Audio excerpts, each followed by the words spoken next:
He did it. I knew you were going to do it, BaRRa, and I still let you say 1, even though we've gone over why you don't need to say 1 when I'm counting in from 5. It's the Backliners podcast, everyone. It's Aggro and BaRRa. It's young man Dolson hopping along for the ride as well, rocking a Bruins jersey because the Bruins are playing in a playoff game tonight. Who are they playing, Dave?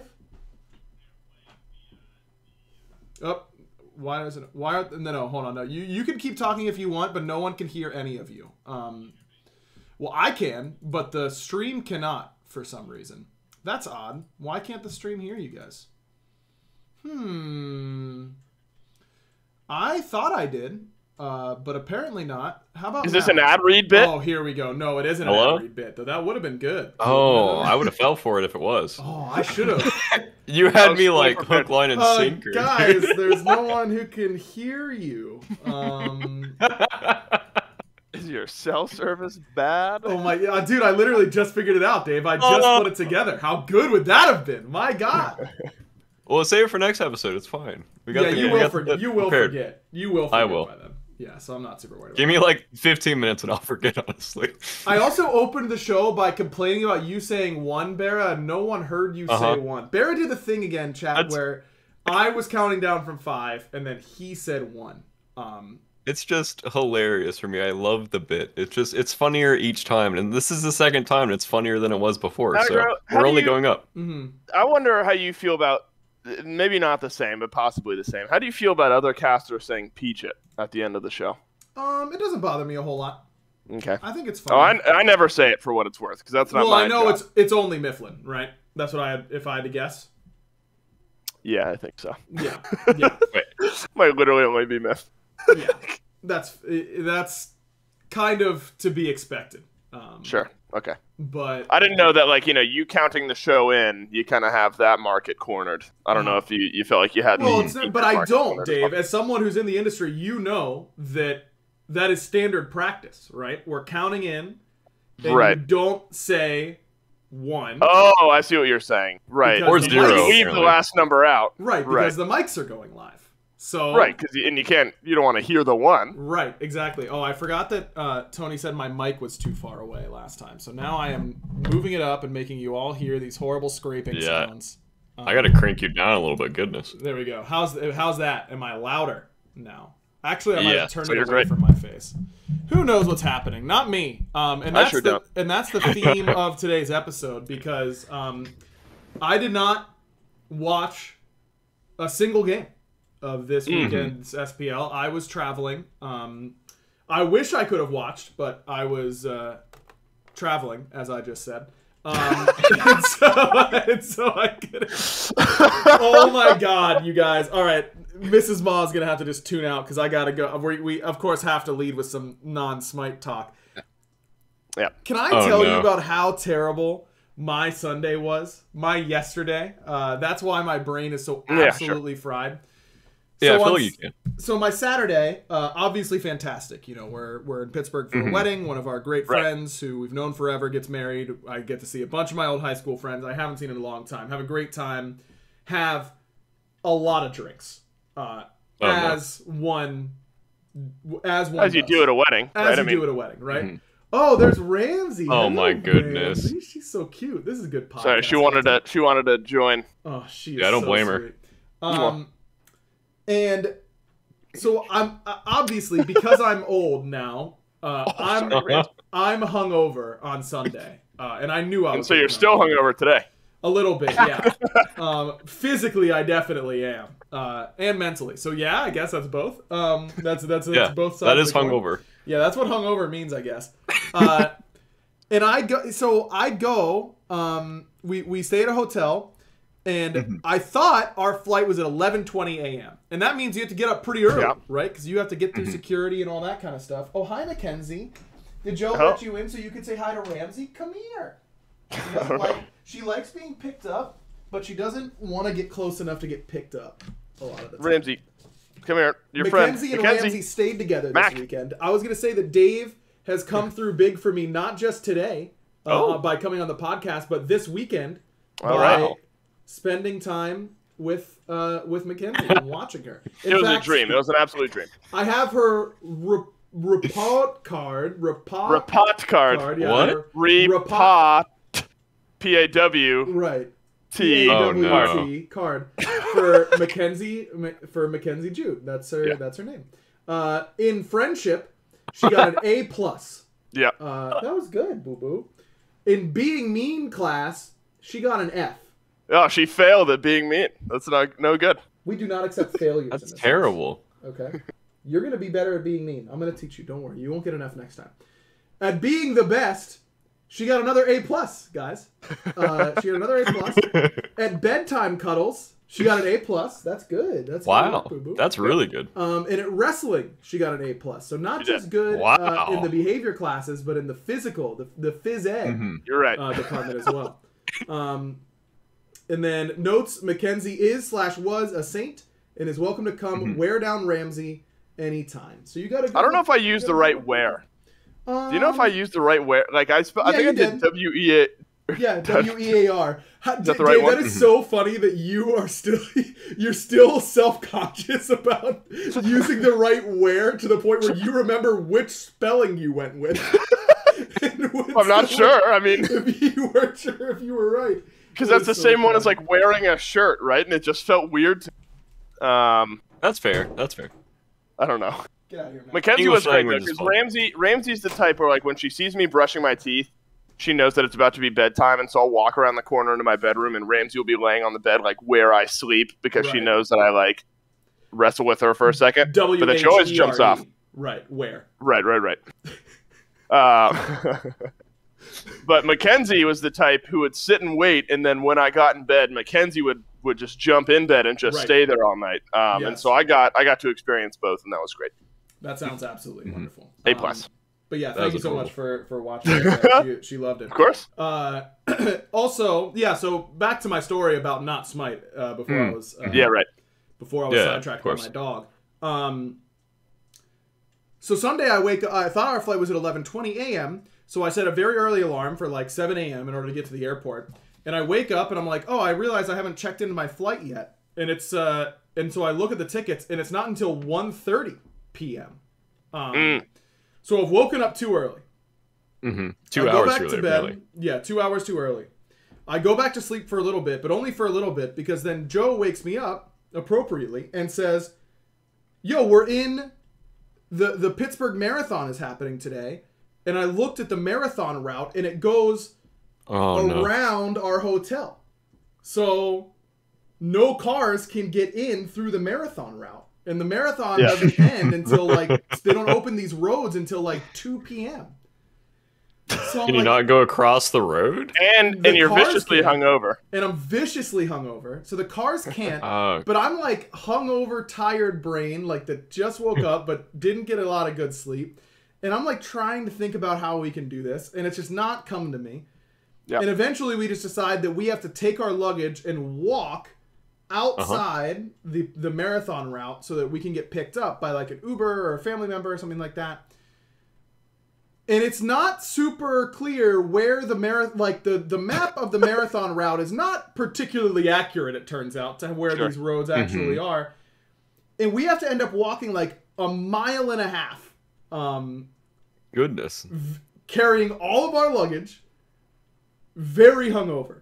Yeah, it sounds not a great part of town. That's terrible. Because we walked the way away from like where we should have walked, probably. And I was exhausted from that. Yeah, I don't envy that. I have a very relevant story, but it is similarly off topic. So I'll let you guys decide if you. Okay. Yeah, that's the whole like 20 minutes of this podcast. Right. Okay, we actually aren't allowed contractually. We are not allowed to talk about Smite in the first 15 minutes. Right. Okay, and great. B, we have to tell you about how great Mint Mobile is. Wait, I can't hear you. What are we talking? Yeah, it's about Mint Mobile. You couldn't hear me earlier because I wasn't using the largest 5G network in the nation. With some absolutely great service. Listen, after years of fine print contracts and getting ripped off by big wireless providers, they put that in quotes, by the way, big wireless. Huge. It's like Dave, Meerkat was really into saying that he didn't like that you were shoving big chair down everyone's throat. The Maxonomic era. Oh, during my Maxonomic days. Got it. Yeah, the Maxonomic era, if you will. But yeah, big wireless. And if we've learned anything, it's that there's always a catch. So when I first heard that Mint Mobile offers premium wireless service starting at just $15 a month, I thought, what's the catch? Yeah, and after talking to them and using their service, it all made sense. There isn't one. There's no catch. It's like a t-ball game for people who aren't very athletic. There's no catcher. No one's going to catch it. You know? There isn't a catch. It's just like that, BaRRA. That there's no catch. I have such an on-topic story for this as well. But keep going. That was such a good joke. Thank you. But all right, I already read that part of the line. Here we go. Mint Mobile's secret sauce is that they're the first company to sell wireless service online only. They cut out the cost of retail stores and pass those sweet savings on to you directly. And as someone who is involved with the show, who has been covered in sweet savings for a long time now, BaRRA, tell them how sweet it is. It is absolutely amazing to support my two favorite Ryans in the entire world. One of them's me, guys. One of them's me. Nice. It's not Ryan. It's not this Ryan. It's I actually don't know another Ryan off the top of my head. It is you, Ryan. Nice, it's me. Another Ryan. I have a good friend named Ryan. Yeah, me. Guys, it's me. That's not that Ryan. What? So if you need another one, you can use mine if you want. Dolson's best friend Ryan is my new favorite Ryan. Absolutely love that guy. Yeah, it's super easy to sign up for. It's super cheap. There's literally no negatives, as Aggro said. And yeah, if you're not signed up already, just go sign up. It takes 2 seconds. It comes straight to your door. You swap over plans in literally like 5 minutes, and you save like at least $30 a month. Destiny saved $260 for the entire year. So pretty good savings. Pretty good savings. Pretty good savings, if you ask me. That'll do it. That'll get you at least a couple nights in a hotel that is then blocked off by a marathon route. Yep. At least. Trust me. Dolson, did you want to give story 1 and then story 2, or? Wait, hold on. Sure. We haven't finished telling him where to go in order to get this great savings. I thought you did. No. Is this your first What do you mean? Here's how it goes. I intro with a surprising and witty intro, okay? Yeah. Then I talk a little bit about why Mint Mobile is able to give you these great deals, like things like cutting out the retail stores and pass those sweet savings directly onto you. Then I go, BaRRA, why don't you tell the people about how great Mint Mobile is? And then you spend a few minutes. Right, I know you did. We just did it. But then it comes back to me, and I tell them a few more things. We can just let. No. You stop. Just let Dolson finish it. Oh, okay. Yeah, but I don't know where to go. Where do I go? I mean, I don't know where to tell him to go. Well, first of all, Dave, why don't you give me some of your... How about we do it this way? How about you give me some of your concerns with switching to Mint Mobile? Like, what would potentially prevent you from switching to Mint Mobile? There's a lot of trust. We're selling it to him on the spot. This is really me testing my chemistry with Dave, and if we still got it. If he knows what I'm thinking that he should ask right now. This is a good old casting exercise. I would be concerned that it's difficult to sign up for. You're so stupid, you absolute moron.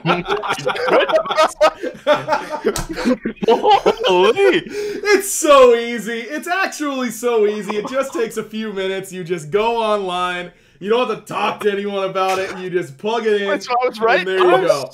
Well, yeah, but you aren't right because it isn't hard, you know? Some people might be concerned that's what I would be concerned about. You asked me what my concern would be. Okay, that's fair. Sorry. You're right. I did it wrong. What's another concern you might have, Dave?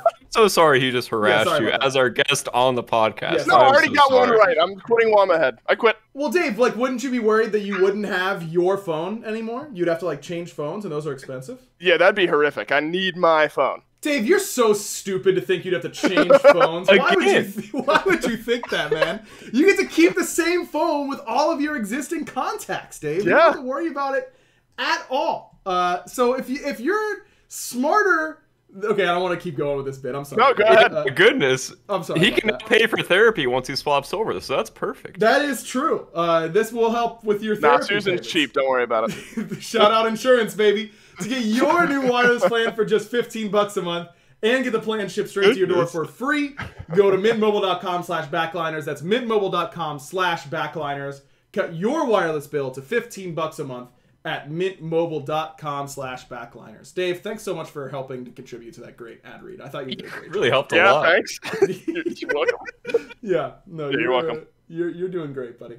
Go ahead with either story 1 or 2, Dave. The podcast. All right, so story 2 is quicker. Okay. And your joke about T-ball and stuff made me laugh because you said nobody catches anything in T-ball. It's true. So I'll keep this one short. It was like the summer between 8th grade. It was the summer between 5th grade and middle school, so 5th and 6th grade here in the States for people from the States. And I was watching a weekend of Red Sox baseball. We went and visited my grandparents. We watched the Red Sox series that weekend. And I was like, you know what? I never played baseball. I really want to try it. Maybe I'll make it to the majors one day. And I'm like already in like middle school, and I've never played baseball once in my life. Right, it's fine. And I'm like, God, I want to be out there on the field under the lights. That'd be sweet. And so like weeks later, I went out for tryouts, and it was like the rec league where all the kids who are actually like on actual teams like will also play like during the summer. It was like their summer league. So you had never played organized baseball before, and you tried no, never in my life. You tried to try out for what is the equivalent of like 6th grade varsity. Let me rephrase tryout. It was a placing event. So like. People who are bad at baseball would also go, and they evaluation is a better word. Gotcha. And so they put the crap kids on the team with the really good kids. Right. And so you go up and like the pitching machine, or no, like a guy like underhands you a few baseballs to see if you can hit them, and I hit all those. And I was like, oh, I'm killing it. Oh, you're not. And they stick you at shortstop, and the coach hits like the little like one-arm dingers towards you to see if you can ground them. And I grab those, and I'm thinking they're gonna put me on a team with a bunch of. I can't swear. A bunch of crap kids, and because I'm looking at an A+. I'm hitting them all and I'm grounding them all. So they stick me out to the outfield. And mind you, there's like 10 teams, and so there's like 3 coaches per team. There's like 30 like middle-aged men on like folding lawn chairs out in the middle of this baseball field, watching the kids go through their evaluation. And so I get to the fly ball portion. They put it in one of those machines that launches them way up in the air. Oh, I love those. And I learned that day I don't know how to track a fly ball very effectively. And it gets worse. It's not like I just missed them. I was good enough to get underneath them, but I completely lost them. And I kid you not, 3 in a row hit me square on the top of my head out in the middle of the outfield. So I'm like tracking this thing. I'm underneath it, and like my glove's right here, and it flies right over and doinks me straight on the noggin and bounces off. And I'm like, surely that doesn't happen again. Like tears welling up in my eyes, not from the pain, but from the embarrassment. Oh, okay. That's more appropriate for you, yeah. I mean, I'm sure from the pain as well, but like, all right, second one flying in, like all the other coaches were like, oh, don't worry about it. You'll get the next one. I'm like underneath. And I'm like, yeah, I could do this. Same thing. This time, like forehead instead of top of my head. By the time the third ball comes in, I'm like, tears are streaming down my face. I was on top of the world, hitting and fielding the infield balls, and then 3 in a row doinked me on the head, and I got placed with really good players, and that's when I knew that they knew I was. And I ended up actually having a lot of fun. But in that moment, I was maybe the most embarrassed I've ever been in my entire life. Dave, if I were one of those scouts. Here's how I know I'd be a great scout, okay? Yeah. I would look at your performance out there, and I'd go, we stick a baseball glove on that guy's hat, we've got it all pro. He's under every single one of those bad boys. We just stick one on top, we just tape one to his head, and we've got an all-star on our hands.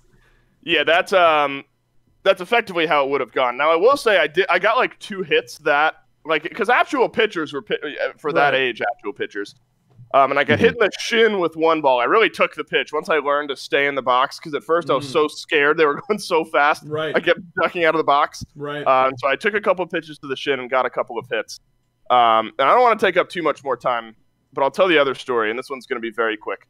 I went to University of Georgia, so my good friends went to Georgia Tech. That's like an hour and a half away. Go Dogs. So my good friends, though, were in fraternities at Georgia Tech, and they would throw like spring parties, fall parties, things like that. And we would drive down and hang out. And my best friend was in one of the fraternities there, so I slept at the same house. And one of my other friends who came with us, he was staying somewhere else. And Anyway, fell asleep not where he was supposed to be that night, and then woke up the next morning without, he was at the fraternity house and realized he had to make it back to where he was supposed to be staying.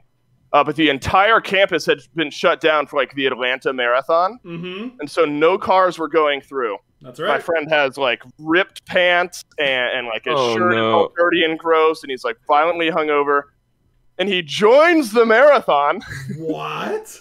And this is just the type of guy. He's like very outdoorsy, like rock climbing, kayaky type guy. Like loves camping. Random marathon-y kind of guy. Random marathon-y. Like he did that to be able to tell the story and live the experience. It ended up running like 2 miles as a part of this marathon. I'm sure he blended right in without like one of the stickers or anything like that. He's like clearly, but he just stumbles out of the fraternity house and runs a couple miles, and it happened to run right into where he was trying to go. So those are my 2 stories. I appreciate I appreciate you giving me the floor. Oh, of course. That's a good story. We're only 22 minutes in or so. That means we got 3 more minutes of non-Smite talk. That's usually the way it goes on the podcast. BaRRa, any stories for you? Because I did think of a story, but I feel like we've just been telling stories back and forth, and I want to get you involved. Well, my story is just a little sad. I also have a story related to Dolson's baseball story. So I grew up watching Chipper Jones. He's a Braves player. A Braves all-time great.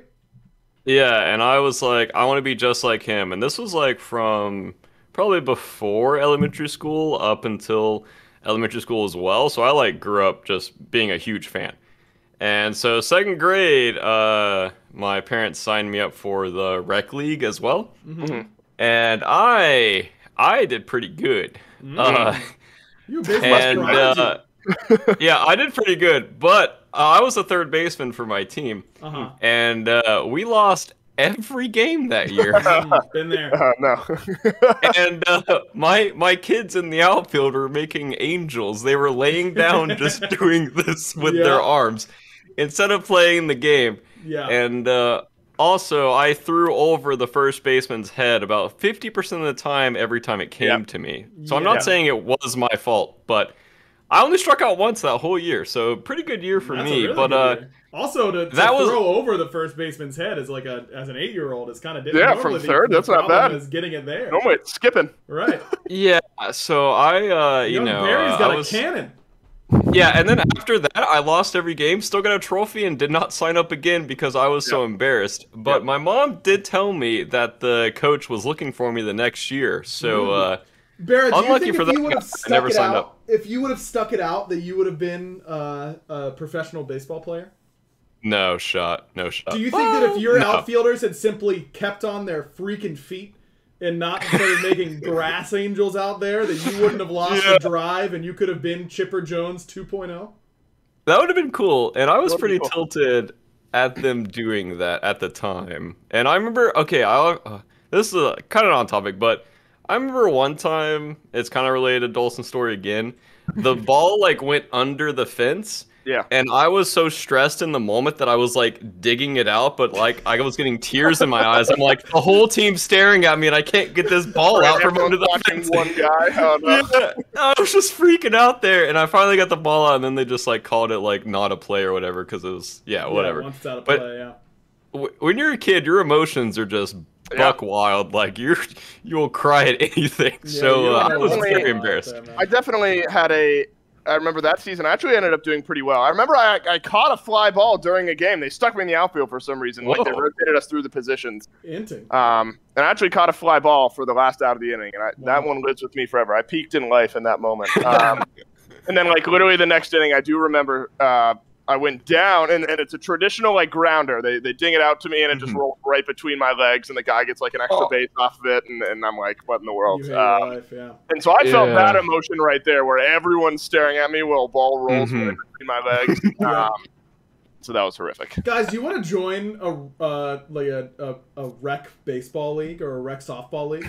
I need to be guaranteed. I need to be guaranteed that the other people are just trying to have fun and not try hard. I did intramural softball in college, and we go up against a team of like clearly like high school varsity baseball players. They show up and they got their gloves and their bats and they got a bucket of balls and they're warming up. And we're all rolling in renting gloves from the rec hut. and the only equipment we have is the cooler that all of our beers are stored in, and they like put 90 on us. Right. Yeah, we had fun, but we just got waxed every time, and I don't know. I want to be in a league where the other team is drinking also. So I would be down if we can get the vibe of the league in check. Do you think that we could convince like enough? Wait, is this the best idea I've ever had? What we've got? Probably. How many pros local enjoy? 40. We got a lot of people. Bar. We could make an entire league. We could have an SPL league for every sport, bro. We could rotate sports each week. We could, everyone's into pickleball. We'll play a bunch of pickleball. I love that. Yep. We got tennis, basketball. There's a men's lacrosse league. What? Sure. I know that's your thing, Dave. I'll figure it out, I guess. That would be so fun to just have like a Smite. That would be fun. A Smite pro. Well, I mean, we could get just like Hi-Rez in general. There's a lot of people at Hi-Rez. We could easily get a league going with just Hi-Rez people. Who do you think has if we're playing kickball, who do you think has the biggest leg cannon in the league? Mike. You think Mike drills one? Probably. Yeah, I bet he could wind up and he pops the ball when he kicks it. Counts as an automatic grand. He knocks someone out if he hits him, 100%. Yeah, Mike is definitely like one of the top overall picks in basically every sport, I'd say. I was gonna say if you could maybe convince them to move SPL off of the weekend. Thoughts? Yeah. Yeah, tag me in. I'm cool with that. Yeah, that would be kind of interesting and crazy. What year did we have SPL on not weekends? By the way, Sam would be Sam for soccer. Also a top tier, no matter the sport pick. Yeah, he'd be for sure. He is really athletic. The last time aggro, I believe, was when I was on Paladins for the first year. So that would have been season 6 of Smite. When Paladins had our LAN league, and you guys had your LAN league, and that was DreamHack Atlanta year. We did Monday to Friday broadcast, and then from season 7, 8, and now 9, we've been... I don't know if you guys did weekends prior to all of that, but we've been back on weekends for 3 years. Yeah, I don't know if we did 2 years of no weekends or 1 year of no weekends, because it was weekends every other year besides that. I think it was the only year, Barry. Do you remember? I want to say there was like 1 year where we were playing like on a Wednesday, but that might have been the year that we were getting DDoS and it had to be pre-recorded. Oh, yeah, that might have been like season 1, season 2. I mean, not to spoil anything that happened 7 years ago, but Yeah, everyone knows people got DDoS. Season 6 was the last Monday to Friday. Yeah. But I don't know about before that. Well, I'm in favor because I'm off on the weekends, so that would let me hang with the boys more often. Yeah, it'd be cool to not be busy 7 days straight. I'm just saying that would be interesting. Sure. I don't know what's life like. It's pretty good, guys. Someone who's working during Monday to Friday for the first time in their whole life. I've never had a Monday to Friday schedule before. Good on you. It's fun. Yeah, I like it. Good on you. But there are advantages to the SPL. Like you got to watch and be a part of the awesome Masters seeding. Here we go.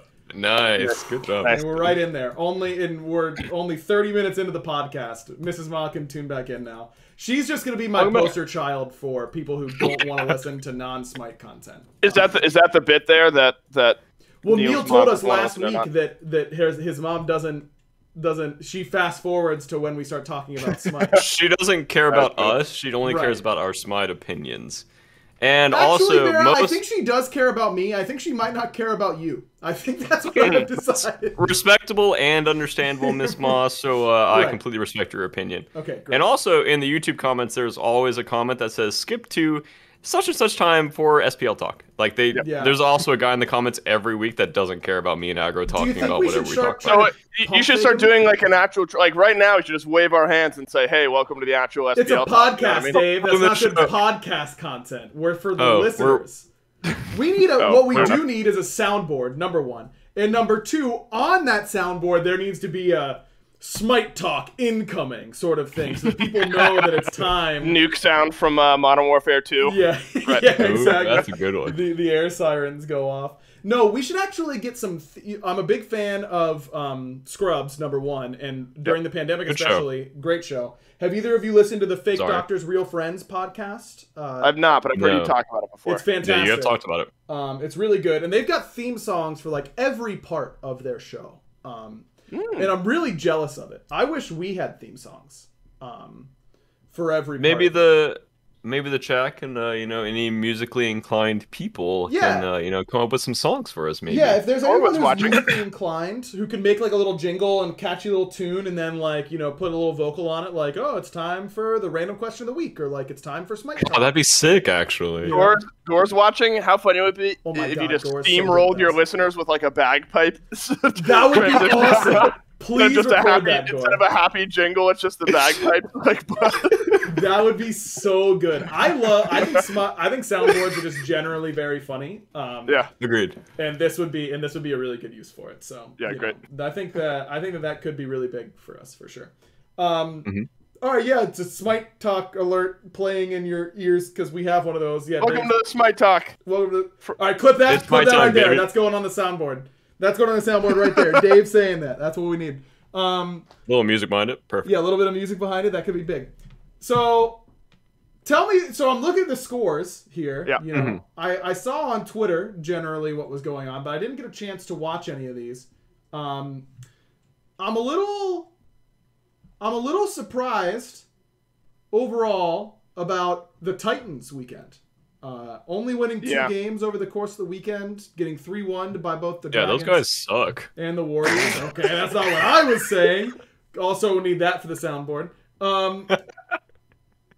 Oh, dude, I can think of all these phrases that we use all the time, Barry. Like backing off the ledge, like that. Well, it's good. You can use that those guys suck when we talk about the Dragons bolt set at the end of the show. That's great. Oh my god! True. Come on! That is insanity. What a you got a lighter right there. I didn't get to see that one.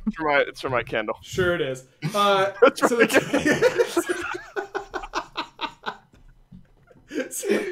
This is now an alpha male podcast. Yeah, lighting a candle.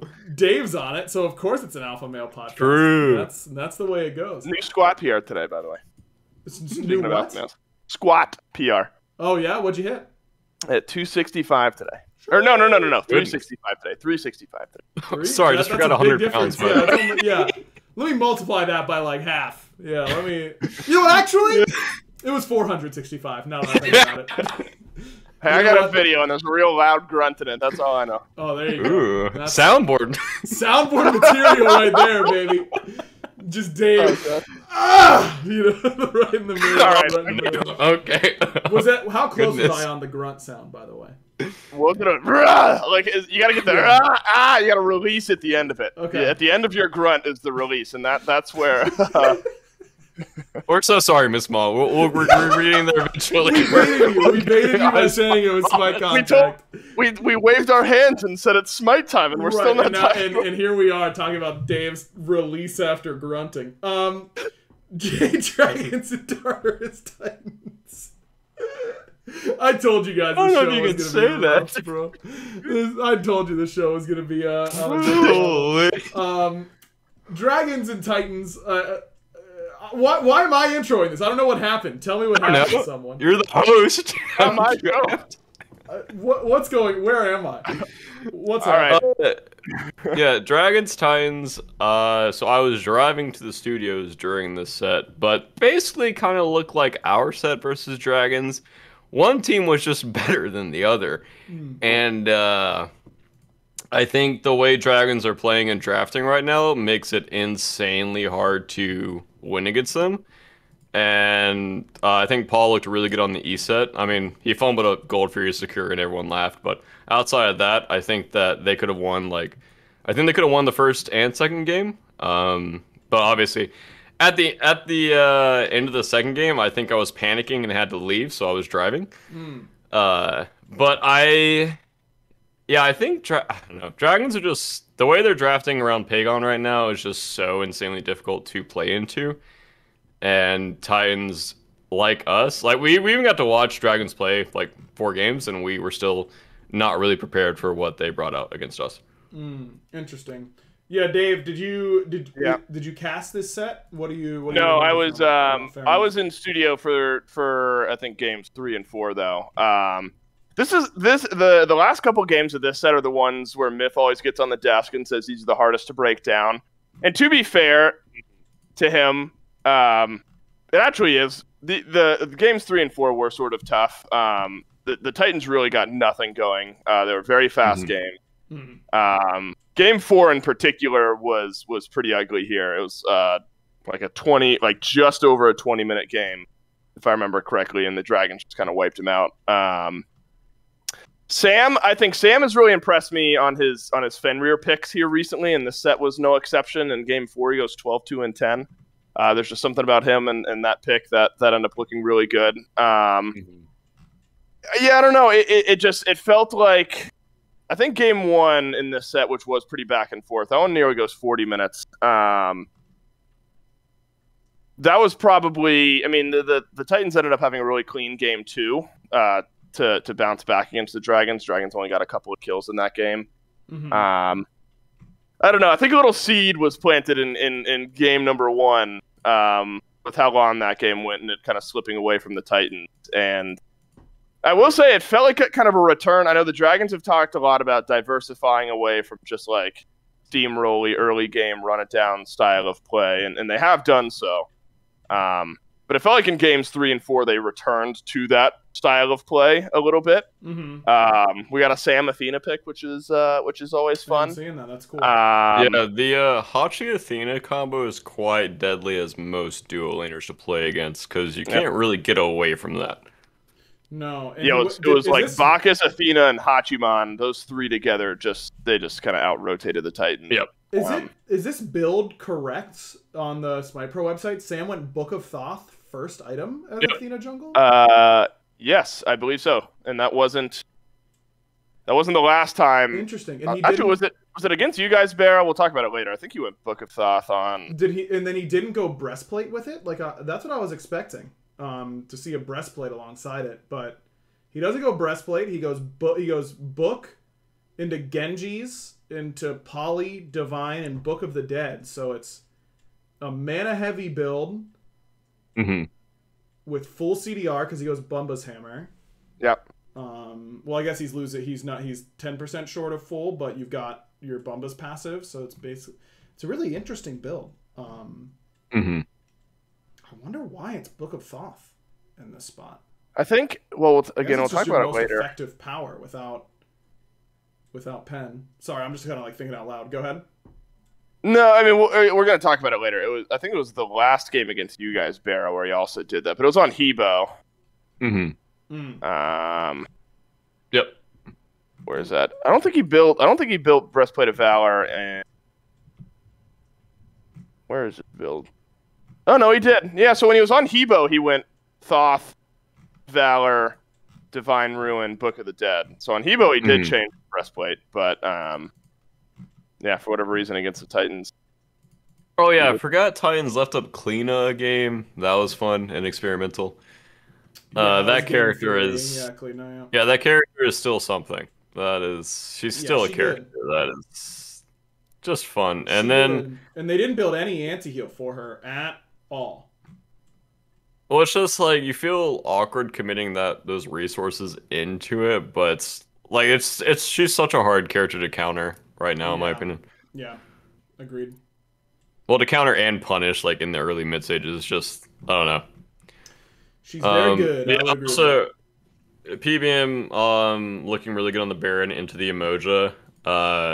That's just like a really annoying matchup for the Emoja. Yep. And it's really hard to play into, and I think people are underestimating, in my opinion, how good Baron is right now. I think that character is actually like disgusting. I think the movement speed increase on the ult actually I love sick. Baron. He's so cool.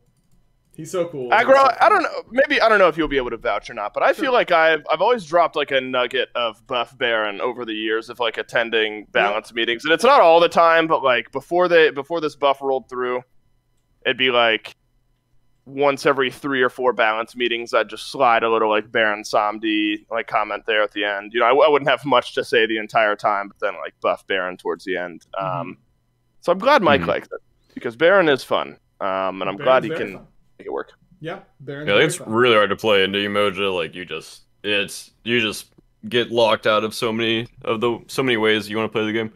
And then our set against Warriors, our game 1 and game 2, we kind of picked lower pressure than they did and kind of got smorked on. And we had like 2 insanely good comebacks in both games. I think we were down. Yeah, like 6K the first game, and then we had a sick team fight, and then game 2, I don't remember how far we were down, but we had another like insanely good team fight. And after that game, I was like, yo, what if we pick pressure? Like, what if we control the pace of the game? And then game 3 was kind of just a stomp. We kind of just blew him out really quickly. Our team fight was just so much better. Yeah, that was a 19-minute game. That's a quick one. Goodness. No, it does not. That didn't take very long. Our game 3? Yeah. Yeah, game 3 was 19 minutes. Yeah, we kind of just got the ball rolling and then never stopped. What do you? Okay, what's your take on Laz and how he's been playing? Because I feel like a lot of the conversation, BaRRA, that we've had about you guys as a team is it feels like Lazbro's been getting more active more early this year. I don't know if you have a similar read. But on certain picks, I know he was like the king of the like level 2 or 3 cringe gank or whatever last year. I know that's what we always talk about with Laz. Do you have a feeling that he's changed his early game at all, or are we just noticing it now? Maybe. I think he's looking way cleaner on the leads he's getting, and also, yes, to your point as well, he's finding the leads way easier than he was before. I think. Well, yeah, like you said, he was doing the cringe gank before, and it was working. Right. But now he's like doing that a lot more across the entire map and just finding a lot more openings. I think it's kind of like his game knowledge and gank timings just kind of evolved a few levels between last season and this season. And also, I think like my mid trio is playing like insanely well. Well, we had like a pretty bad performance against the Dragons, but. I mean, outside of that game, I think my mid trio is playing way better than they were last year, like across the board. And we're way more cohesive with our planning and what we're doing on the map between them. So when Vin is like calming as well as he is, and is like not directing last, but like helping him out with the pathing and everything, I think like they just work so well off of each other. Yeah, we get a very similar read. Yeah, everyone. I saw Twitter or Reddit or something like that, Barry, talking about how you've been popping so far this this phase. What do you think that you've had a higher level of performance than in recent years or phases, or do you think this is pretty in line? No, it's kind of funny when people say that because it's basically just off of stats that people see. It's like player damage and like KDA. Yep. And I view that stuff as basically meaningless, so I still feel like I'm playing like pretty good. Like I don't feel like I'm like worlds like on my worlds kick right now by any means, but I do feel like I'm playing well. But I think the major thing that people aren't seeing is like how well my front line's playing and how much room they're giving me in these fights, and also our target selection is just insane. And if I feel like my ability to do player damage and to I'm just like free casting a lot more because of how much room I'm getting given. And also a lot of people are diving Vin over me, so that's why I'm looking really good in the team fights because I'm free casting. I mean, honestly, like not to be like, oh my gosh, it's not me at all, it's just my team, but yeah, it's a big mix of both. Yeah, I mean, no, I think it's always the team to some degree, but you know, you can be popping where your team's also popping. That's allowed, I think. That's yeah, I think like in carry roles, it's hard to shine if your team is not doing good. Which my team, obviously, right now, I think we are like set for the second place right now, in my opinion, like set pretty firmly. So when my front line's playing this well, like it makes my job so easy. True. Yeah, I always would equate this analogy is probably going to be pretty lost on you, Barry, but I always equate backline playing well to like having a good or frontline playing well and making your backline's job very easy, equivalent to the NFL when your offensive line is just dominant. You can put anyone back there who's NFL quality and running back, and they will look really good if your offensive line is just blowing them off the ball. No, I haven't experienced that in years as a Bengals fan. Shut up, Dave. You went to the Super Bowl last year. We've got but that doesn't mean I haven't experienced or I have experienced good offense. He got a record number of sacks in the Super Bowl against us, and in the what? Wait, hold on, Dave. I thought your mic cut out. I'm not complaining. Dave, you weren't using that we made it to the Super Bowl. Best We're talking about having a crap offensive line. $15 a month. I'm not having a crap offensive line. /Backliners. Did you say record number of sacks in the what? I did say Super Bowl. Right. Yeah. The finals. Right. Yeah. Yeah. But that we were talking about crap offensive line. Oh yeah, the Bengals is bad. Yeah, the Bengals offensive line sucks. Yeah, it was bad. I just mifflined you really hard, and I'm sorry. I really No, did. it's okay. It's all right. I punished you for going down one path, and then immediately agreed with you after punishing you. That's a very Mifflin move by me. Yeah, I love when he does that. And there's no counterplay to it either. No, you can't. Because you have to defend yourself, and then it's like, what just happened, right? You flip it around. Right. It's amazing how that works. It's just absolutely impossible. Bruins are, well, spoiler alert to anyone listening, plug your ears at home, blah, blah, blah. They are losing 2-0, so we're sad about that. Pain. Not as much pain as Titans fans were in, though, this weekend, guys. Am I right, fellas? Oh, yeah. They had a really big throw. So we were doing our picks and bans this morning during this set, and Titans had an enormous throw game one. I think they were up like 13K. They're up huge. And through, I think there's something about Darda's Morgan late game that kind of always finds an in on a backliner and just pops off. And I think he did that along with Nika, and I mean, I think as well that Cuba and Dodgy is just devastating late game. They always find these like crazy opportunities. Wait, did they do that to... Well, oh no, it was Leviathans. Yeah, I think it was Leviathans where Shinto was on hell and Darda's found like a really good stun at Solo Phoenix during the regular phase. Yep. And I don't know, Darda's just keeps finding all these ins late game. He also like plays towards frontliners a lot as well, so you don't know in the team fight like if he's going to be stunning your front line, if he's going to be going after your back line, so both sides are like playing kind of scared. But they just find so many opportunities late game. I think this is also really good for that team's mental, since they got 3-0'd the day before, to have a comeback like they did in game one. Yeah. Like that is absolutely huge for them. And I don't know their comms, but I mean, as much as I've heard about Neil's comms, I know he's always keeping his team in the game. So, I mean, just going to shout out Neil. Shout out to Neil Ma, friend of the podcast, of course. The only Warriors this season are kind of reminding me of the Atlantis Leviathans from 2 years ago, where they are first coming to the league. We knew that they could be good, but didn't have super high expectations. And they just continually played really good team-oriented Smite. And I remember watching that first year and going, wow, these guys are really good. I'm very impressed.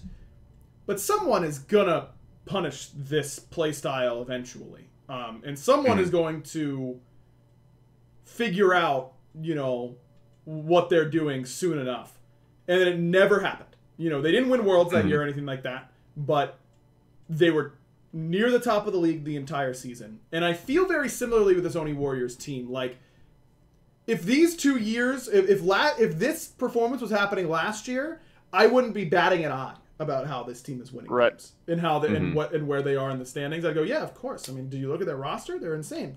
But the last year has just left such a taste in my mouth that I keep thinking like it's not that it's.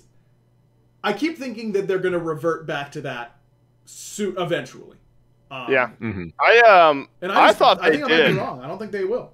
I thought they did for a moment because they started their phase pretty effectively, and then they lost a couple, if I remember. Or no, they beat the Leviathans pretty early on. And they lost to the Dragons, and they beat the Valks, and they beat the Kings, and they beat the Scarabs, and they lose to the Titan. So it was sort of this like up and down.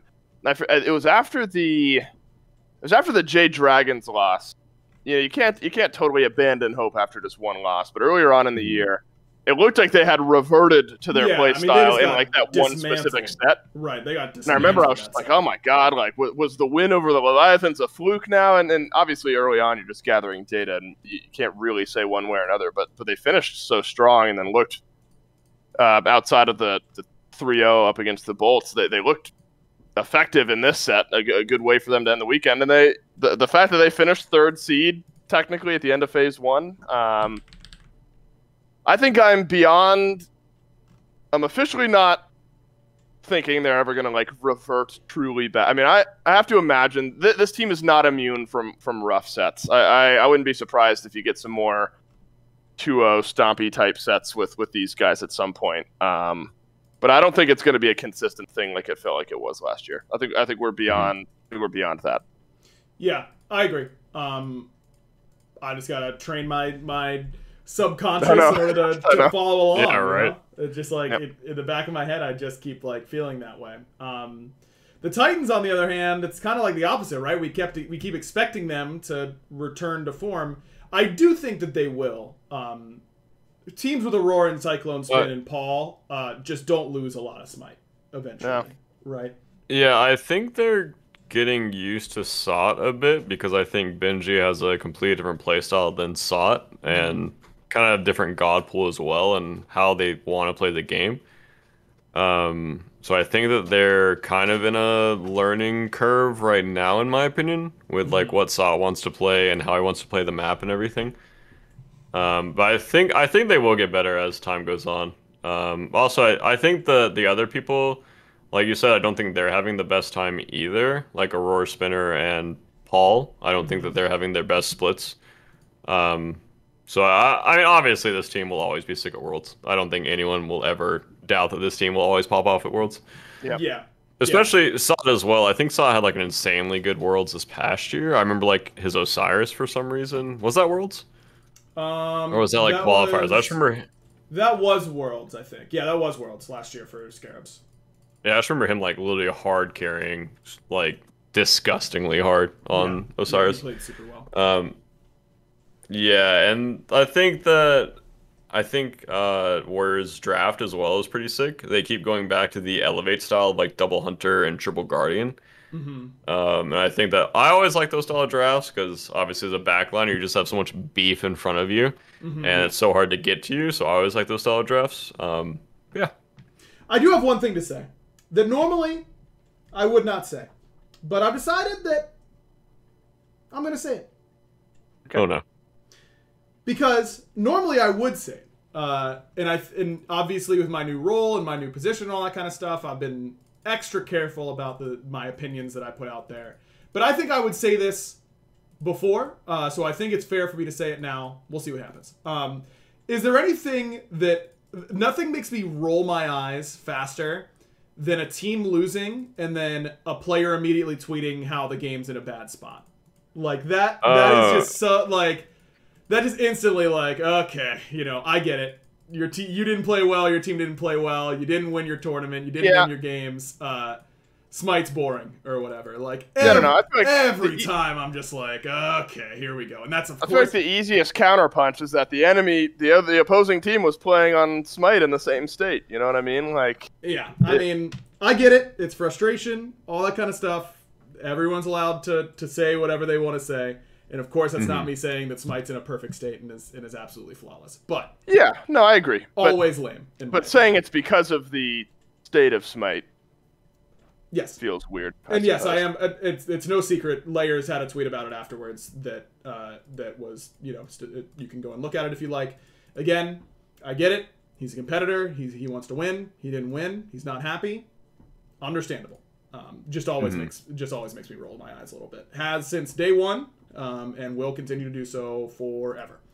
And that brings us to the finals, where the Jade Dragons kind of continued to do it to them. Unfortunately, Barry, you were them. Yeah, I was on the receiving end of getting it done to me. Yeah. And I will say, on that end, it is not fun.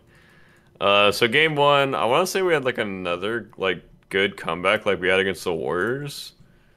I think we were down a fair bit this game, if I remember correctly. Maybe I don't remember correctly. Were we just winning this game? Yeah, I'm trying to remember. Yeah. Maybe we had like a little comeback in the early mid game. It was Pagon got a very early kill on Ven. Mm-hmm. And I feel like the Dragons were playing around Pagon around mid a decent bit, and that it was like slight. It wasn't massive. But yes, there was a slight to medium advantage for the Dragons around mid, but like for the early mid game. Yeah, looking back, we're a little down experience, but like down like 1K in gold, so it's not too bad. But I think Pagon just had like an insanely good set overall. Oh, he did. He was kind of pogging on most of his characters, and unfortunately, don't think we played well around it. I think he kind of got a lead in like most games before we could really like do much, and then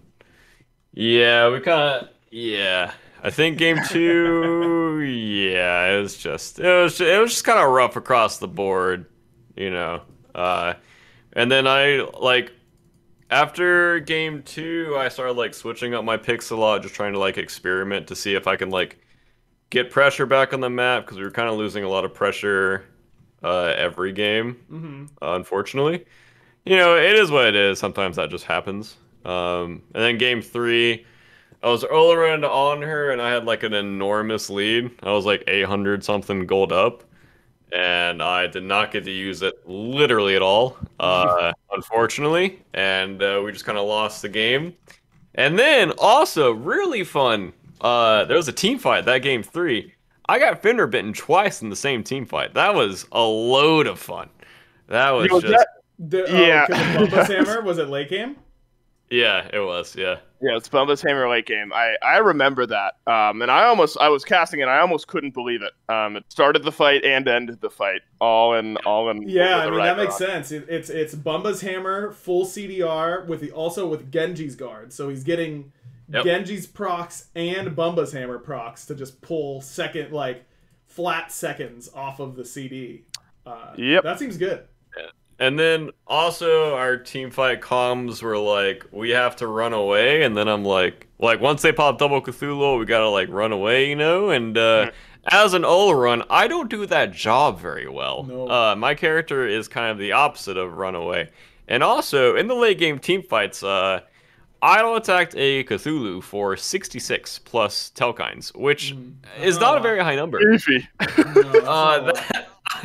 Once I pressed my 4 key and started auto-attacking, I'm like, yep, we don't win this game, because there's 2 of these guys and I'm hitting for 66. So my game's kind of ruined. And then you probably just can't build enough pen on Olaron, right? Like it's just not even possible for you. Yeah.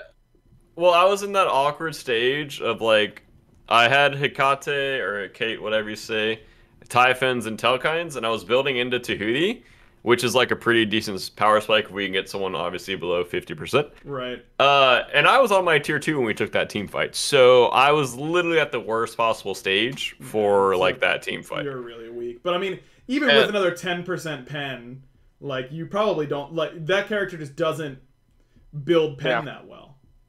That's the reason why I think Cthulhu was really good into him, even despite his ultimate obviously not caring much about yours. Yeah. With our draft, we shouldn't get to the team fight stage even. That's our thing, but we lost the early game. Once again, I think we lost all 4 early games, which isn't great. So we were in that situation, unfortunately. And I didn't get to use my lead, like I said, at all game 3. And then game 4, I'm like, he's picking Jing, so I'm just going to like slam jam his Anami and try to get pressure back. And then we died really early against the Susano, unfortunately. And I was just in his Anami watching Jingwei farm equally as I am. So I am kind of useless in that situation as well, because I'm an early game character that is not getting a lead against the Jingwei. So kind of just unlucky across the board. I mean, it happens sometimes, so I'm, like, after the set, I literally, like, didn't really care, because sometimes those sets just happen, so, like, you can't, like, oh, yeah, like, I wish, like, that set or that play, like, didn't happen, but I mean that I've been playing comp forever. Like sometimes those plays, sometimes you just play bad. Like that, it is what it is. Like that is 100% fine. But yeah, the good news is it's just the seeding land, and you're still second seed going into Masters, which is you know what that's what everyone's fighting for right now. Kind of the first big tournament of the year. So if there's any best of 5 to lose, I suppose it's that one. And I have heard that we're in the same group as Dragons, so I have no idea how it broke down, to be honest. We play like the people coming out from the other side of the bracket or something. I don't know. I think I did hear the groups. I don't know if they're out yet or if they want to like on Wednesday. I'm going in to film the format video, so I'll learn more then. But I thought that was public. I mean, no. I don't. I mean, I don't think you've said anything that's like BaRRaCCuDDa. We love when BaRRaCCuDDa comes. Dang it. We love when BaRRaCCuDDa pokes his head out. We gotta have a soundboard option. Look, I assumed it was out because the land's pretty soon, so I would. Hey, I mean, I don't. I just assumed it was out. I'm sorry. Fair enough. Maybe it is, and we're all trolling, and maybe it isn't, and it's BaRRaCCuDDa. It's a win-win for me either way. Yeah, it's a win-win for me too. That's right.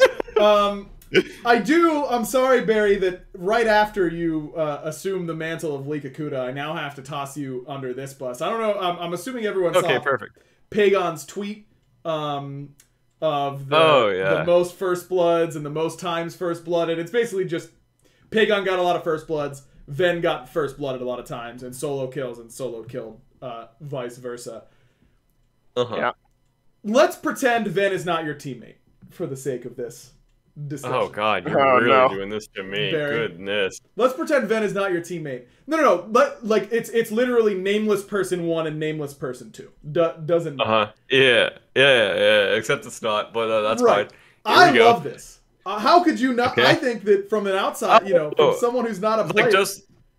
I love it. Just the banter? Yes, of course. Oh, yeah. No, I completely support that. I think it's really healthy for the league in general. And I think the banter is fun. Obviously, it sucks for Ven to be on the side of that. But, I mean, the same thing happened, like, against Hurry last year. Yeah, right. So, I mean, it's like, it goes both ways, If you talk it, you gotta, like, also get talked to, you know? It kind of just, it happens. But obviously, it sucks for Ven, but pretty good for the league overall. I think it also makes our, like, dynamic against the Dragons way spicier for the next time we play as well. But yeah, I think it's just overall healthy. I will never, like, I grew up in the Halo COD days, so I support all of this stuff. Yeah, I think it's so fun, man. This is tame compared to. Yeah, look, it's not personal, Like it's nothing about who he is as a dude or anything like that. It's just like, yeah, I solo killed that guy 5 times this weekend. Like, yep, did that, and pointing that out. And I think that's cool. And then if Ven comes back and has a sick performance and solos Daniel, I want Ven to make a tweet about it. That's the way it gets more fun. I mean, it just gets the fans type to take it in stride. I don't, I think he's yeah. No one wants to see this. Like, I'm sure Ven was not like, nice, dude. I can't. This is an awesome tweet. But at the same time, I really am glad that this is on the Twitter timeline. But at the same time, I agree. Ven's been around a long time. He's pretty mature about this kind of stuff, and I'm glad he didn't like immediately respond with something really mean and out of line or something like that. Like, you just ignore it and you put it in the motivational chamber and you just use it later on. You use it as motivation. Yep, exactly. And I think it just like adds to Pagon's storyline as well. Like, he comes in the league, has a pop-off performance, like in phase 1, has a pop-off performance at this land. So like, I think that just gets Dragons fans excited, which, I mean, I think anything that gets any fan excited is good for the league, like healthy-wise, or health-wise, I guess. Yeah, I think that makes total sense. I mean, Pagon he's must-watch TV right now. For me, that's the player that I'm the most interested in watching week in and week out. I want to see what he does. And he hates doing post-game interviews, and I keep telling him, he's got to stop playing well, and we'll stop pulling him for post-game interview. I knew for a fact that he was going to get pulled for that, and I went out and told him, I was like, bro, you have to realize, like, if you have one more game like that, they're going to pick you for the post-game. And then it happened. And then he complained when he got picked for the post-game. Yep. You gotta... You're doing it to yourself, Pagon. Yeah, right. Way worse. What are you doing? That's right. That is definitely a problem for him, but not a problem for his team, because they've all been popping off. Excited stuff, man. I think I'm excited for the Smite Masters LAN, which should be a lot of fun. All right, that'll do it overall. But of course, we got our random question of the week. Play sound clip here. You know, sounds, all that kind of stuff. I was about to do something. Like wow, that was the craziest good sound clip. Yeah, I love that. Yeah, thanks, man. Hey, random question of the week. Yeah, so there it is. Random question. He did it of the week. Yeah, he said the thing. He said the thing. Thanks, Dave. You can just record our whole soundboard for us. That would be good. What is my random question of the week? Normally I pull something that happened to me this week that I was thinking about. What happened this week that I was thinking about? I went to a wedding. You know, weddings are good. Surely there's a question about a wedding that I haven't asked. I feel like we have asked a question about weddings in the past, but now I can't remember it. Okay, here, let's go with this one. When you guys attend a wedding, I already know the answer to this for Dave, but that's okay. When you attend a wedding, how likely are you to get out on the dance floor? Does it have to be a song that you really like? Do you have to have had a certain amount of drinks? I want to know what you think my answer is. Dave, I think that you are immediately on the dance floor no matter what. I think that you are one of the first ones out there. I think you are having a great time, and I think you're encouraging everyone else to come out and dance. That's very correct. I mean, I get more energetic with it, of course, when I have some more. Right. When I have some drinks in me. But I'm also like, I'll carry my first beer out to the dance floor and kind of ride that momentum. Oh, yeah. I do have a story related to wedding dancing, but I can wait if we want to do it now or later.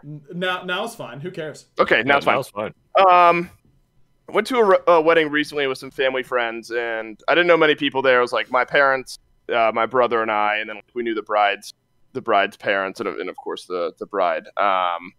And the bride's grandmother was just kind of standing along like the outside of the dance floor, just kind of watching. Mm-hmm.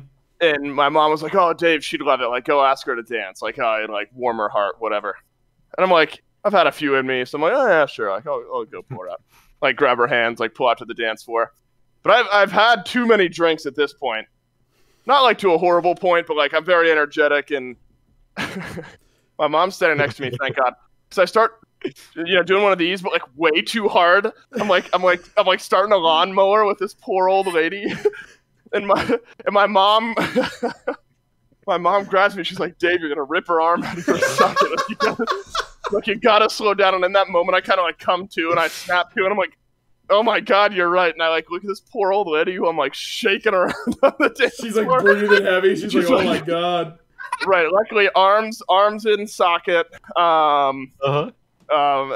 Fully intact. But there was a moment where I was terrified that I had ran up some hospital bills.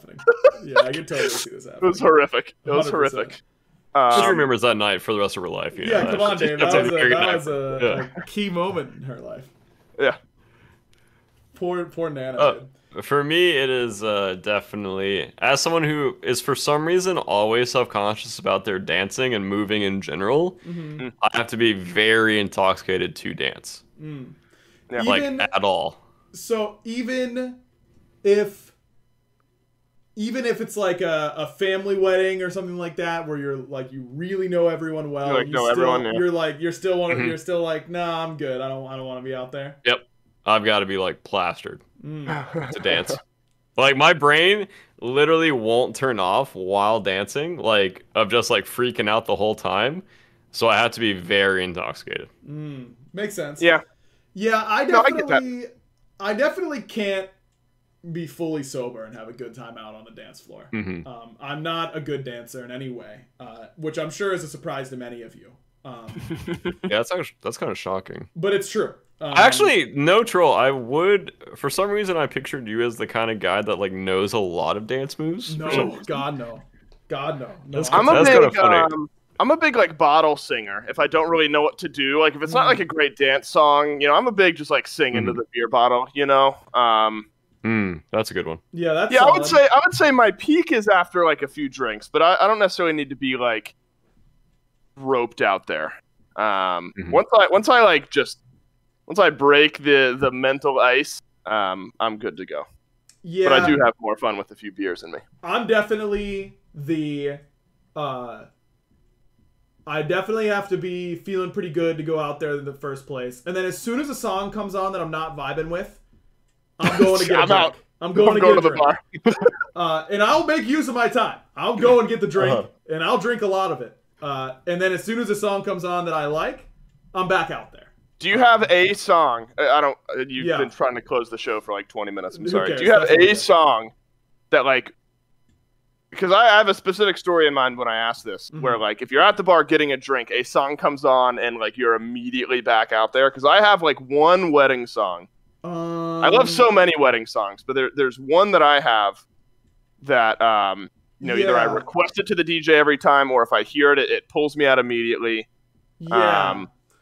There is one. Unfortunately, the artist is a horrible human being. Oh, no. But I feel like that's probably more common than it isn't. If Ignition Remix comes on, I'm out there. Oh, that's a great one. It's just such a good dancing song. It is. You're right. It's so good. BaRRa's looking. You a Cupid Shuffle fan? Yep. No, dude. We were all doing the Cupid Shuffle. The whole dance floor is doing it. I'm on the edge, and I'm getting like squeezed into the wall whenever we're going one of the four directions. Turning the wrong way. It's too long, okay? Yeah, it's too long. Once you do it a few times, should be a minute and a half long, and no longer. That's it doesn't need to be any longer than that. But you know, it's not the worst thing ever. It's not Cotton Eye Joe, but it's like fine. Right. What did you have us? What about you or yours, Dave? You said you did. Oh yeah, right. So it's well, this could go on for 15 minutes. This is a layered story. I'll tell you the actual answer, and it's the Higher Love, Kygo, and Whitney Houston remix. If you haven't heard it, it's great. Fantastic dance song. Lots of great singing. It has to do with love, things like that. Now I forget the actual singer's name. He was back in like my parents' college days, and my dad went to college in Ohio. Oh, Steve Winwood was the OG guy. And my mom would change the lyrics to "Bring Me Ohio Love" whenever she was going to visit my dad. So it actually has a very cute backstory. But then the Whitney Houston remix and with Kygo is just I don't know. There's something about it that I was at a wedding, one of my friends, and I requested it like an hour ago, and it finally came on, and I just ordered a red wine, and I have a white shirt on, and I can't, dance with a full red wine. So I put the entire cup back and sprint onto the dance floor and have a great time. That's awesome. And then like get heartburn 5 minutes later, like once I tone down. Instantly. Yeah, you're not feeling good after that. BaRRA, any songs that will coax you out there or no? No, considering I'm much more of like a mosher, if it's like, if we're like a metal show or like a rock show, I will be jamming the literally entire time. But if I'm at a wedding, I will be not dancing unless I am very drunk. Like, we did I would have at this to be wedding. Very good. My friends who were getting married, they're huge Pokemon fans, and there was like a very nice, very classy like Pokemon undertone theme to the whole wedding, but not like this is weird sort of feeling. But they did play the Pokemon theme song, and that was an absolute blast. We were just all out there, completely hammered, like screaming the lyrics and dancing along. Oh, it was so much fun. It was very much a good time. It also reminds me. Okay, this is the last story, I swear. Before we call it, it also reminds me of at Pretty Hair's wedding. It was out. It was on Lake Lanier, and the reception was held on like a floating dock, basically. Like a big, like you had to walk along a dock, and then it was this big rectangle, with enough room for a bunch of everyone ate, and then there was a dance floor in the middle, and it was really really cool. And we are big fans of Will Smith's version of Prince Ali from the the recent Aladdin remake. And we played that, and it was literally the most fun thing I'd ever seen at a wedding, where like instantly everyone was just, it was a very small wedding. It was only like 30 people because it was in the middle of COVID. And everyone was just like dancing, and like we all formed the circle, and we were like stomping along to the song, and the whole place is literally bouncing because it's out on the water. I can just see Pretty Hair losing it to that song. I don't know why. That's just such a Nick song, right? A Kyo song. It's a Kyo song. Like, and Dave, listen to this. We're in the circle, right? It's his wedding. You know, he's the groom. Yeah. And at the end, as the song is ending, he like breaks off into the middle and starts break dancing in the middle of everybody.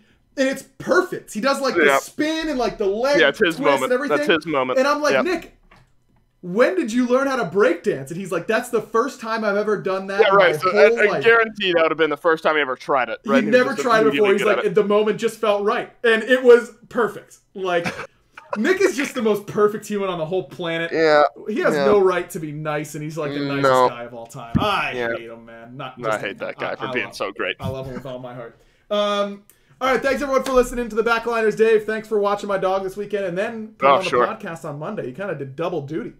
Hey, all good. Happy to do it. Love that. Go Bruins. Your payment money got me a nice package of ground beef, so thank you very much.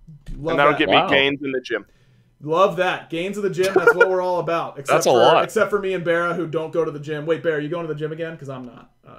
Yeah. Okay. All right, that's what Dave and BaRRA are about. For your argument, no, I'm with you. You know. Okay, so that's what Dave's about, not what the podcast's about. You know, we're here about. Yeah, that's so embarrassing. Gaining money in the bank account because you switched to Mint Mobile and you went to mintmobile.com/backliners for premium wireless. Got all the ground beef I could buy.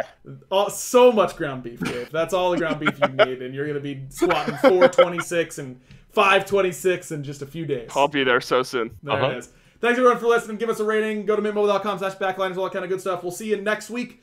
Or whenever we do the show. It'll probably be next week, I think. Who knows what's going on? Not me. BaRRA, you know what to do. Bye. Good recovery. I saw you laughed right beforehand, and you were still able to get in the zone. Yeah, I've been pretty clean with it lately. I'm kind of I think you should mess one up soon. Oh, okay. Wait, just like voice crack or what? Because I can voice crack on command. Voice crack, cough in the middle of it. Use the wrong word or something. Yeah, any of those. That would be good. I could add a goodbye as to like a finalizing one, you know. Okay, not a bad idea. Goodbye. Or I could do it. Okay, sorry.